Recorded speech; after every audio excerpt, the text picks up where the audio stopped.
Hello, I'm Yolanda Nava. Thank you for joining me for Do You See What I See? Today we have a superlative guest, actor, producer, humanitarian Edward James Olmos. Many of you will know who he is. You will recognize him from his many films and stage and television performances.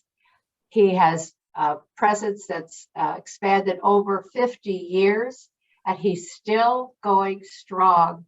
Major actor, star, humanitarian. Welcome, Edward James Olmos. It's wonderful to have you. Hi, Yolanda. What an honor. It's been so long, and I love seeing you, and thank you for having me. Well, I'm honored to have you, Eddie. I can remember we've known each other for a long time. You went to high school with my children's father, Senator Art Torres. We used to hang out when we were both first married.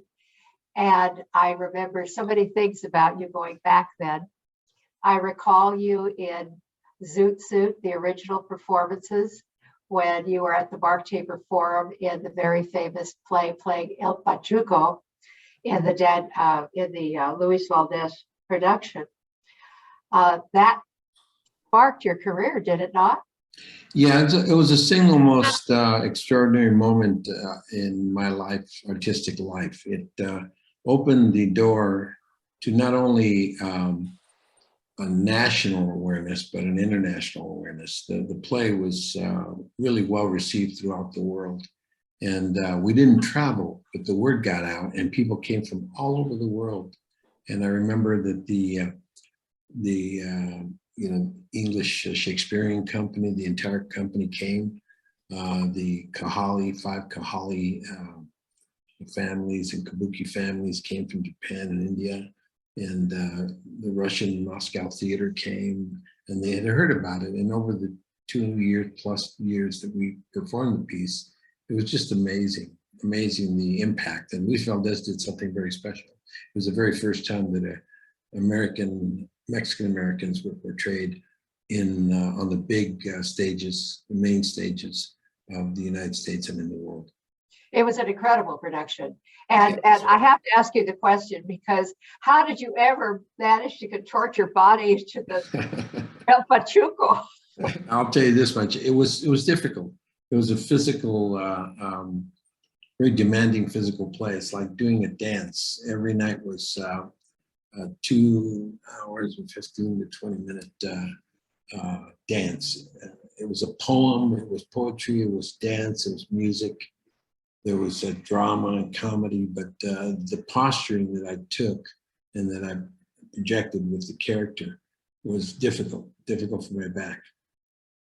I would imagine it would have been. I can remember, when we spent time together as couples way back when, that you had a very unique perspective on your career.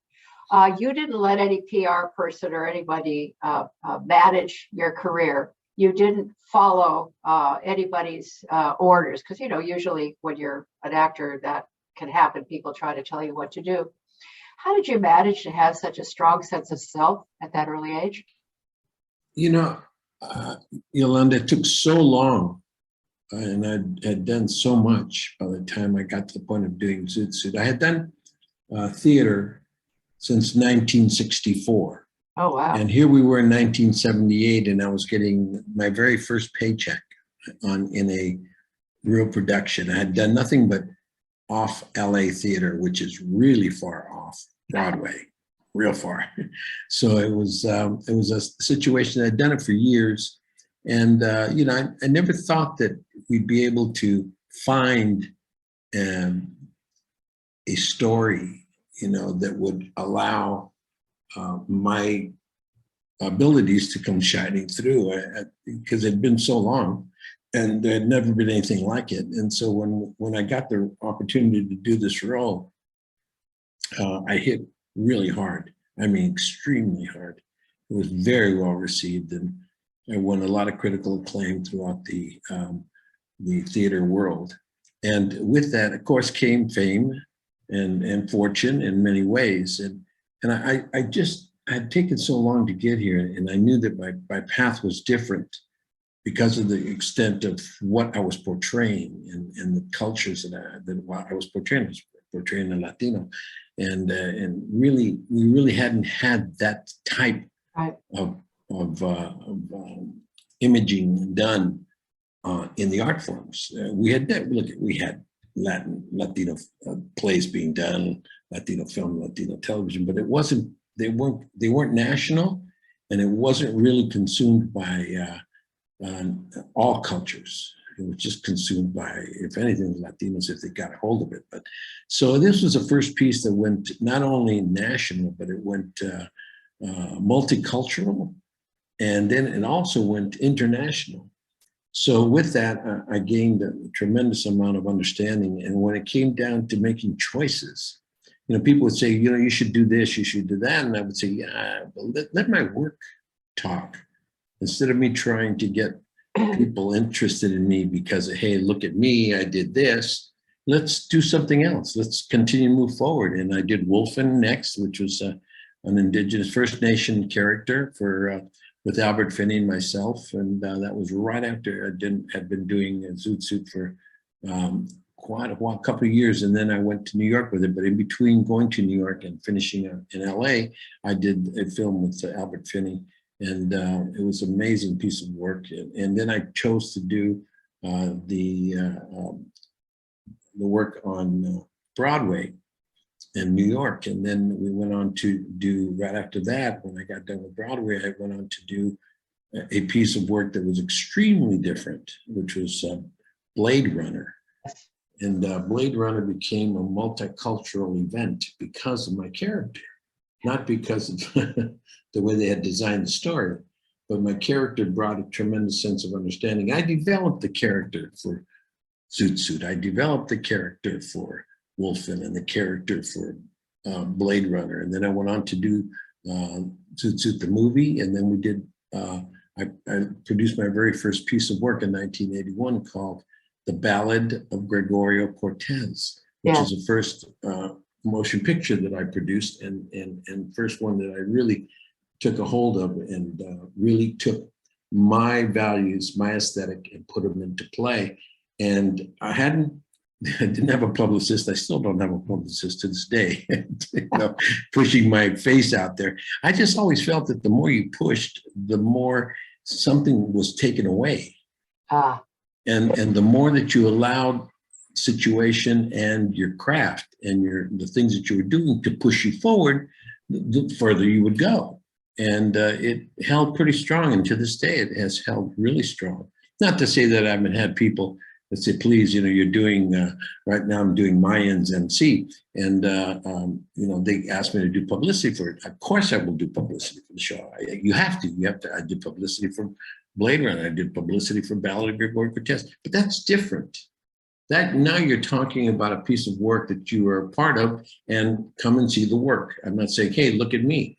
And publicists have a tendency to get you out there, not with a piece of work, but with, you know, like you as a persona. And pretty soon you become something else. So I was very fortunate in that from the very beginning, I must say that I was able to understand my position in this art form and in this life that I had chosen to do and that I've been doing for many, many years. Well, you've done it for many years. You had worked a number of years before, you know, the success. You were just amazingly incredible in that production, and as you say, the production itself was very, very powerful. It had a story that resonated across the globe. You bring to your roles a kind of a unique aspect, artistic aspect, and a certain kind of gravitas, and you shape your roles in a very different way. They're not all the same, they're very different. And does that come from lived experience when you step into the role, let's say, of a police officer in Miami Vice, or if you step into the role of a Supreme Court justice, or of a admiral in a Battlestar Galactica? Those are very different roles. Yeah, I was very fortunate, and they came up to the theater that demanded that we infuse a lot of character. So you become a character actor and not a personality. And there's nothing wrong with being a personality. John Wayne did a great job with it. Jimmy Stewart, most of the great classics people did very strong work as personalities, their own personality portrayed. John Wayne never played anything but John Wayne. Right, right. And Jimmy Stewart never played anything but Jimmy Stewart. But then you get some really strong performances by character actors like Anthony Quinn, who did Zorba the Greek, and he did the brother of Zapata, Emiliano Zapata. And he did quite a few things. So I was lucky that I became a character actor and I was able to develop them. And so when I got these other roles, I would work the same way I worked in theater. I would do research. And the first thing I tried to find in my balance of understanding of the character was the music. Yes. What is the music that this person listens to? Or maybe he doesn't listen to music. And you start to formulate an aesthetic of understanding. And with the ballad of Gregorio Cortez, my aesthetic evolved to a point of where I think to this day it was the single most important understanding of my artistic development. I got it from a brilliant director that I had worked with in 1977 called Robert M. Young. And Robert is still alive today. He's 98, going to be 99. And we worked together in many, many pieces. The first piece we ever did together was a thing called Alambrista. Yes. The wire jumper. And to this day, if you ever watch that movie, I worked one day on the film, at one scene. But I hung with him the whole day and night. And I watched the way he worked. And I was enthralled by his ability to get real performances from non-actors. And I said, wow, this is something different. There's very few actors on this set. These are all the real people whose lives we're portraying. And he gets them to really be themselves in front of camera. And I said, this is fantastic. And that aesthetic that he showed me that first night, and that I continued to, I hung with him. From then on, I hung with him almost every day. And to this day, I still hang with him today. I go visit him as much as humanly possible. And I got to tell you, but the aesthetic was very simple, okay? The aesthetic dealt with, you don't romanticize, you don't glamorize, you don't exploit, you don't gratuitize, you don't play any results with either the directing or the camera or the acting. And when you take those elements and understand them, and you take them out of the equation in the art form, truity, manipulation, romanticization, glamorization, exploitation, and of course, the key was playing results. When you take those out, you get a purity of documentation of the behavior of the people that you're talking about. And I said, wow, this is like, it's not a documentary because we're making fictionalized film, but boy, this was just stunning. And I used it from that moment on. I've never made a movie that aesthetic was not used. And a lot of filmmakers, when I come into work and I have my aesthetic and I start to talk to them about this, they either embrace it or they kind of stand off, because it's like, they get a little bit, taken aback. And so it has been a positive and a negative, but I will say I've always used it, and in turn, my characters, whether I'm doing somebody else's piece of work or my own piece of work, have always come true. The truth comes through, and the ego stays out of it. The manipulation stays out of it. All of the things that I'm talking about, they all stay out. I don't bring them to the performance. And then all of a sudden, boom, you have something that is uniquely documentation of the behavior of the character that you're trying to portray or document. And so that's how I got into this, and that's how I've lived my artistic endeavor from that moment on. That was 19 '77 is when I really stumbled across Bob. I was really young then. And I was very grateful. Boy, was I grateful when I ran into that man. Well, And- you've been fortunate. Your choices have been very powerful and perhaps influenced by some outside source. There are people who say that they didn't know how their life took them where it took them because there was something else that entered into the picture that kind of swept them along and guided them in some magical, mysterious way. Did that happen with you, do you think? Well, the question again was, tell me the question. Well, what guided you? Was it conscious that you were going to make these certain choices, that you're going to become an actor? Did you watch it? Did you see yourself becoming nationally renowned? Did you see yourself becoming a producer and a director? No, they were all processes of evolutionary process. I did not come out of my mother's womb saying to be or not to be. I'm not a people say, well, you're very gifted at it, you know, and you have such natural talent. And I would say, wait a minute, let's go back however old I was when they're telling me that. I said, let's go back a few years to when this all began, because basically I didn't know any of this, and nobody in my family knew any of this, how to work in the arts and how to tell story and communicate in that manner of using film or television or theater. And so that was a learned behavior. I first started off by disciplining myself to do the things I don't like to do, so that I have the discipline to do the things I like to do when I don't feel like doing them. And that to me was like a big key in my life. And I share that with children all the time. I go out and I speak and they always ask me, what's the key to the whole thing? I said, don't stop. That's one. Second one is do the things you don't like to do, like make your bed, you know, brush your teeth, you know, take a bath, you know, all great things that you have to do, but that you don't like to do, but do them, and do them now with a sense of understanding that if I want to do them and I make myself do them, discipline myself to do them, then when I want to do the things I love to do, like play baseball, that's how it started, sing and dance, that was the next step, and then theater, that was the next step, and then producing, directing, writing, and all the rest came along too.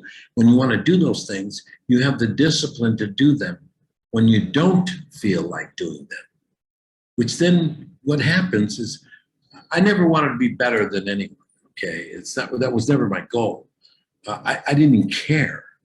What I cared about was just being the best that I could be, period. And by being the best that I could be, the only way I could do that was to discipline myself to do the things I love to do when I didn't feel like doing them, so that I would do them 7 days a week. And people say, well, come on, you didn't do 7 days a week. I mean, come on, you didn't take any time off. I say, nope. I would either do it, watch other people do it, read about it, or, you know, just basically find myself thinking about it all the time. Even though I'm doing other things, I'm still thinking about it. It's still inside the nature of the moment that I'm having, so that I could say, wow, if I was filming this, I would think in my mind. I was a little kid. I was just saying, wow, if I was telling this story, you know, I would just think. I wouldn't say it to anybody. That wasn't the idea. The idea was not to try to become something. It was to understand how to be, period. And then to bring about a strong understanding of self, your own thumbprint. I didn't want to act like anybody else. I didn't want to, you know, I watched Paul Muni. He was unbelievable. I mean, most people don't even know who that man is. And that man in the 20s and 30s and 40s created characters that still to this day resound in masterpieces. You know, I watched Jose Ferrer do, you know, Cyrano de Bergerac. That was like mind-boggling. I watched Anthony Quinn do, you know, Zorba the Greek. And I was like unbelievably moved, because I knew that the guy was Latino and he was playing the Greek.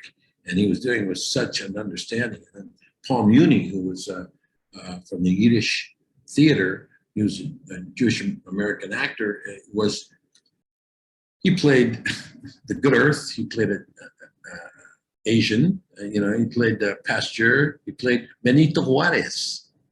Yes. He did the original masterpiece. About masterpiece. self-mastery. You're talking about self-mastery, which is something very important that we often don't even think about in this society, and that is having the mastery for the little things, the things we don't want to do, the discipline that you carry forward. But you also got that in your family. You got fortitude in your family. I remember you saying that in It's All in the Frijoles. And so you're talking about something that's really important. You talked about releasing your ego.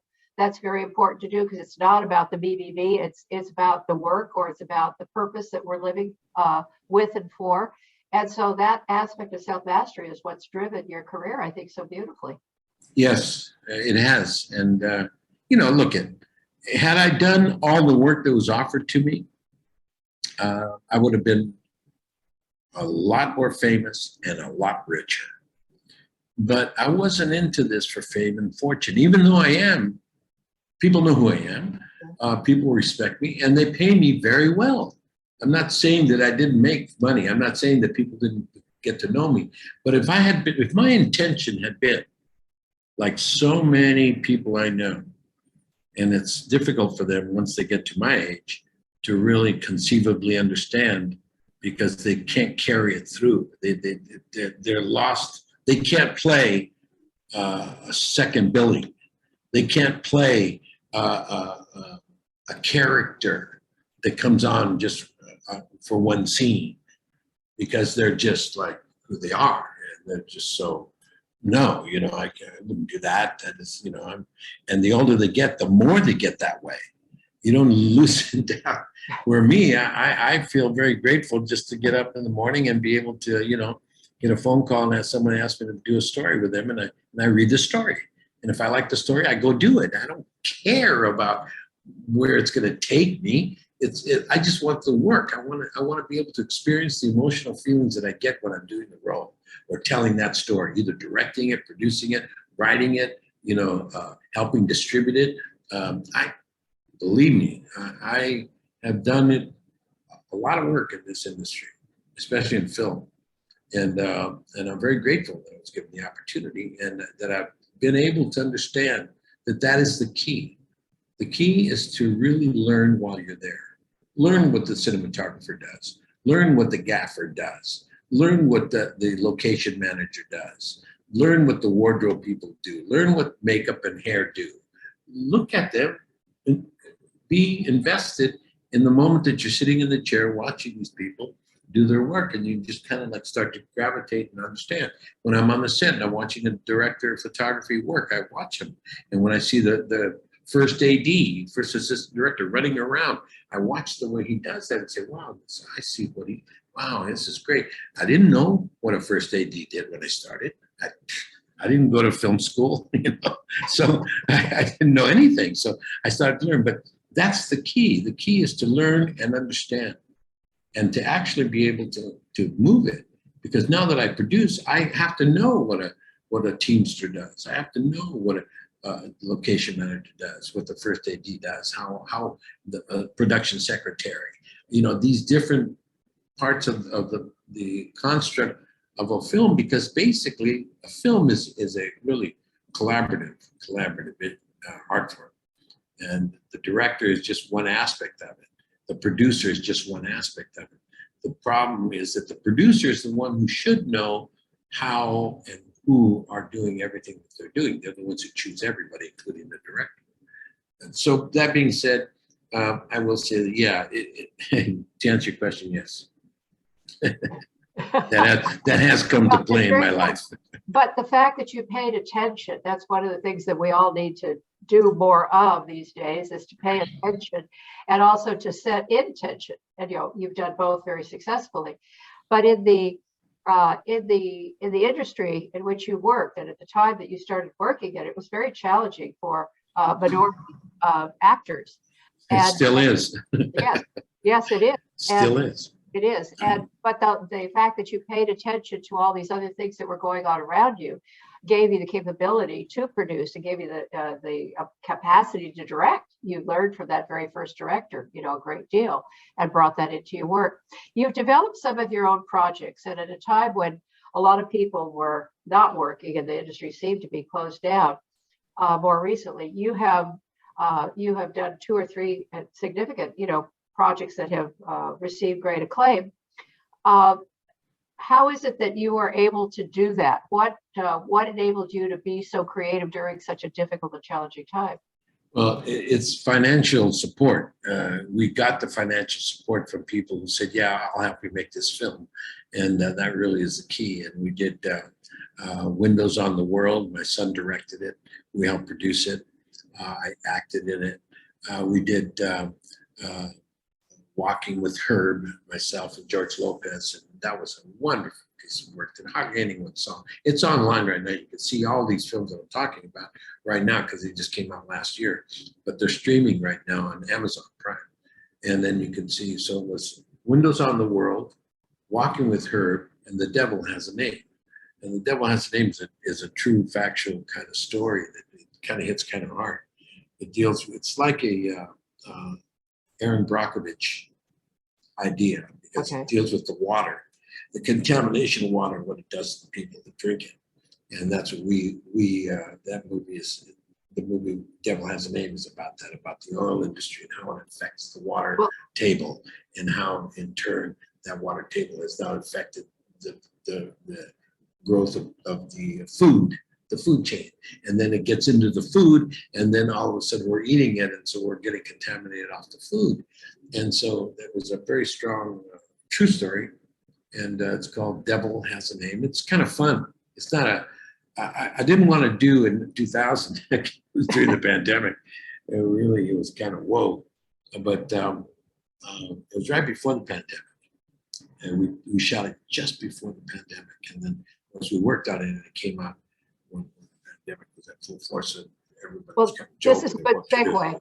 This is a good segue into another aspect of your very stellar life, because not only have you had a highly accomplished career, receiving Tonys and Golden Globes and Academy nominations and, numerous accolades and awards, but you have a private life, your other life, your humanitarian life, that which gives back to the world and tries to make the world a better place life, has been significant. And when you mentioned the Aaron Brockovich type story about the water, you have attached yourself to various causes. I mean, you've started a couple of organizations, supporting literacy with the Latino Book and Family Festival, that your name's attached to that, it has been for decades, and the the Latino Film Festival. You've done those things, but you've also been a major speaker talking about the environment, ocean, protected water, talking about health and wellness, spirituality.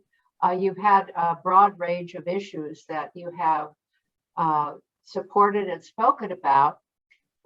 What are the, and you even spoke, I remember one time during one of the hotspot times in Israel, where you spoke about peace. Talk a little bit about that, some of those other areas that you have defined your life by in your humanitarian work. I've been very lucky, and therefore a lot has been given to me. And in order to stay in balance, you have to give more than you receive.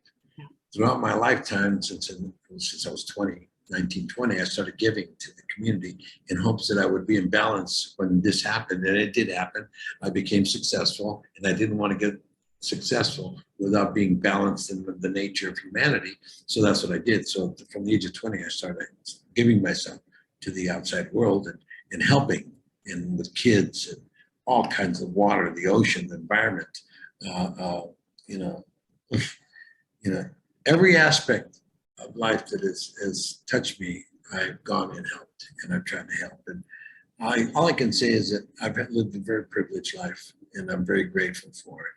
And this has truly been amazing. I must say that. Well, this has been a wonderful experience. We'll have to cycle back around again to cover some more of the things you do, because I would like to talk to you more about your spiritual awareness, your wellness, and your health habits. I know that you're a vegetarian, but how you've really grown your and balance, this person that is Edward James Olmos. I call you Eddie, but that's an affectionate term because I've known you for so long, but you are balanced, and that's a very important thing, and something that I think when we talk, to younger people, which of course is very important to do, is to guide them in these ways, because they have to develop a depth within themselves. They have the strong sense of self. And of course, that's a spiritual practice that comes into place there. And so we'll have to talk about those things at another time. But it is been an honor, Eddie, and I wish you much long life and wellness and longevity and more creativity, because you have given so much to the world in so many, many different ways, so generously, of your wonderful spirit and your beautiful qualities. And so I wish you well. I thank you for joining us. God bless. God bless you too, Yolanda. Thank you.